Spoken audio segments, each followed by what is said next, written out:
Tem negociação importante rolando e o Fluminense, claro, está muito atento a essas movimentações. Além disso, o jornalista solta o verbo e rasga elogios à craque do Fluminense.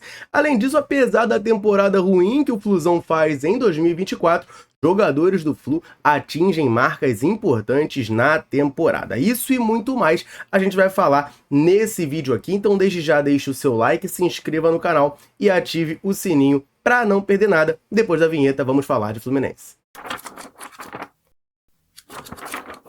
Antes de começar a falar do Flusão, eu quero falar de um assunto muito sério com você que nos assiste aqui. Você sabia que 79 veículos são roubados por dia no Rio de Janeiro?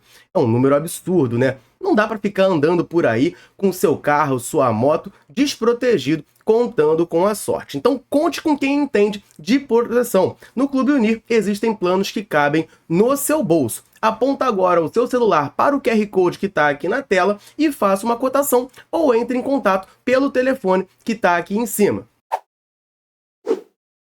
A gente está naquele momento de data FIFA e a próxima partida do Fluminense ainda vai demorar um pouquinho, né? Vai ser somente daqui a 10 dias contra o Flamengo, logo um Fla-Flu, partida muito importante do Campeonato Brasileiro. Mas isso não significa que não tem bola rolando. Tem bola rolando sim, e teve uma partida válida pelo Sul-Americano Sub-16 da Seleção Brasileira, que, claro, importa muito ao Fluminense. Isso porque temos dois moleques de Xerém nessa seleção disputando esse torneio. O portal Xerém Stuff traz pra gente atualizações do que rolou nesse jogo da seleção e, claro, sobre a molecada de Xerém convocada. O Brasil venceu a Venezuela por 4-1, uma goleada lá em Santa Cruz de la Sierra, na Bolívia, e o atacante Wesley Natan foi titular nessa partida. O outro convocado da seleção brasileira, o meio-campista Juan Salles, começou no banco de reservas e entrou no segundo tempo. Esses são dois jogadores tricolores convocados para essa seleção, de muito destaque na categoria de base, né? Eu destaco aqui o Wesley Natan, que é um jogador ainda de 16 anos, mas que já tem ganhado muito espaço no Sub-17 tricolor, já chegou inclusive a ser relacionado para partidas do Sub-20, vem numa franca ascensão, uma franca evolução naquele que é chamado, né, a Esquadrilha 07 do Fluminense. Ele vem ganhando cada vez mais espaço e se destacando muito agora como titular da seleção brasileira na primeira rodada do Sul-Americano Sub-16, onde, repito, o Brasil goleou a Venezuela. E a última partida do Flusão foi contra o Cruzeiro no Maracanã. A gente voltou a vencer por 1-0 e conseguiu sair da zona de rebaixamento do campeonato, isso tendo um jogo a menos. A gente sempre lembra aqui que o Fluminense tem um jogo a menos, que é a partida contra o Atlético Paranaense, ainda do primeiro turno, que foi remarcada para o dia 22 de outubro, às 7h30, no Maracanã. E com essa vitória tricolor, o Fluminense conseguiu emplacar dois jogadores na seleção da rodada do portal SofaScore. SofaScore, que inclusive tem uma parceria com o Fluminense, né? Um portal de dados e estatísticos que toda rodada do Brasileirão eles escalam o time da rodada, né? A seleção da rodada. E com essa vitória do Flusão, dois jogadores apareceram nessa seleção. Foi o caso do goleiro Fábio, com uma nota 7.9, e o meio-campista John Arias, também com 7.9, autor do gol do Fluminense na vitória contra o Cruzeiro. E eu quero falar um pouquinho sobre o Fábio aqui, né? Que ele tem um número muito interessante com a camisa do Fluminense. Um levantamento feito pela Netflu dá conta de que o Fábio está muito próximo de chegar às 70 partidas sem ser vazado com a camisa do Fluminense. A gente lembra, né? Contra o Cruzeiro, 1-0, ele não foi vazado, não tomou o gol. Ao todo, com a camisa do Flusão, ele tem 178 jogos e 68 deles ele não tomou o gol. O aproveitamento total do Fábio, né, são 91 vitórias, 34 empates e 53 derrotas. Os títulos, acho que a gente não precisa nem lembrar, né? 2 cariocas, uma Recopa, uma Libertadores e, se Deus quiser, muito mais ainda pela frente nessa parceria de sucesso entre Fábio e Fluminense. Um goleiro que chegou já mais veterano ao Flu, mas vem fazendo um excelente papel. E falando em seleção, né, prêmios, né, SofaScore, o John Arias, acabei de citar, né, que participou dessa seleção da rodada do SofaScore, também está muito bem quisto no futebol brasileiro e após 29 rodadas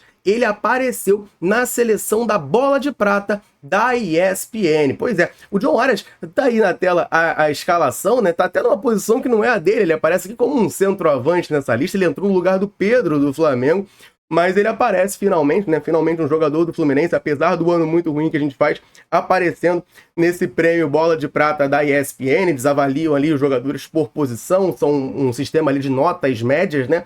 E aí o John Arias aparece. Eles botaram atacantes como um pacote completo, né? E o John Arias aparece. No desenho ele aparece como centroavante, mas a gente sabe que o John Arias não é centroavante. A gente vê que o Botafogo domina claramente essa seleção. Tem o goleiro, tem o Bastos, o Cuiabano, o Marlon Freitas, o Savarino e o Luiz Henrique, além do técnico Arthur Jorge. O Cruzeiro também aparece bem, com o William e Matheus Pereira.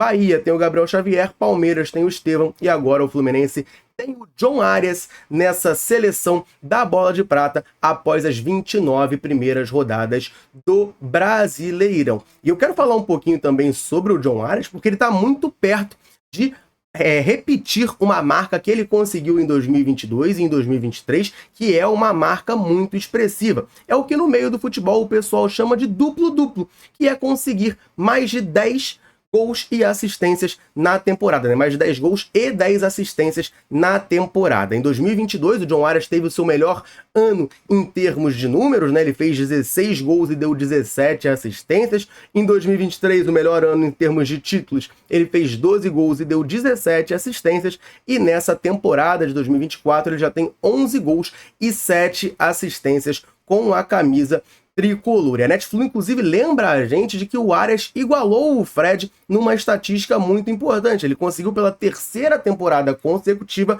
marcar mais de 10 gols com a camisa do Fluminense. O Fred conseguiu isso em 2 oportunidades, né? A primeira delas foi, na verdade, 4 temporadas seguidas. Ele conseguiu, em 2009, 22 gols, em 2010, 18 gols, em 2011, 34 gols, em 2012, 30 gols. Aí em 2014 ele consegue pela segunda vez, né, fazendo 27 gols em 2014, 22 em 2015 e 11, perdão, em 2016. Foi aquele ano que ele saiu ainda no meio da temporada rumo ao Atlético Mineiro. Então isso para mim é muito expressivo, né, porque o Fred era um centroavante, o John Arias não. E mesmo assim ele consegue por 3 temporadas consecutivas fazer 10 gols ou mais com a camisa do Fluminense. Acho que isso ilustra muito bem, né, o nível do jogador, a qualidade do atleta que a gente tem, né, aqui no Fluminense, esse craque que se chama John Arias. E falando em craque do Flusão, ele é um jogador que eu confesso, tá? Eu já critiquei muito, sou bastante crítico a ele, mas é inegável que em 2024 ele vem fazendo uma grande temporada, vem chamando a responsabilidade e ajudando e muito o Fluminense a lutar contra esse ano tão difícil e tão ruim. Eu falo do Paulo Henrique Ganso, e teve jornalista da grande mídia rasgando elogios ao maestro tricolor.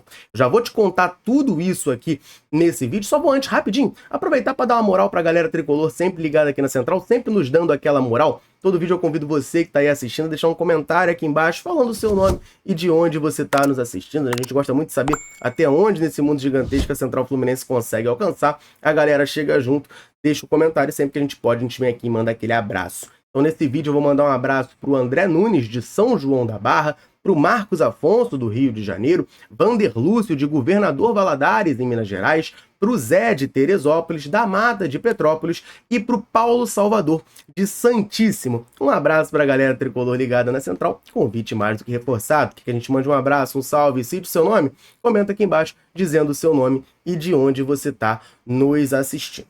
Combinado? Voltando a falar do Paulo Henrique Ganso, como eu disse, né, é um cara que eu particularmente já critiquei muito aqui. A galera que acompanha as lives da Central sabe, né, que tanto eu quanto o Daniel a gente é bastante crítico do Paulo Henrique Ganso, né? Na minha maneira de enxergar, ele ao longo dessa trajetória dele no Fluminense faltou chamar um pouco mais a responsabilidade. Ele faz um 2022 muito bom, um 2023 ele aparece bem também, claro, é o camisa 10 do título da Libertadores, mas 2019 é um ano que, beleza, eu até gostava do Ganso, eu acho que ele foi muito mais prejudicado pelo entorno do time fraco que o Fluminense tinha. 2020, 2021, ele acabou atuando muito pouco, também muito pelas escolhas dos treinadores que lá estavam. Mas em 2024 é inegável que ele tem sido um dos principais jogadores do Fluminense, tem jogado muita bola e tem chamado essa responsabilidade. Isso causou, claro, né, chamou a atenção da grande mídia, e o Abel Neto, da ESPN, rasgou elogios ao meio-campista tricolor. Eu tô aqui com a frase dele sobre o Paulo Henrique Ganso e abro aspas aqui para vocês.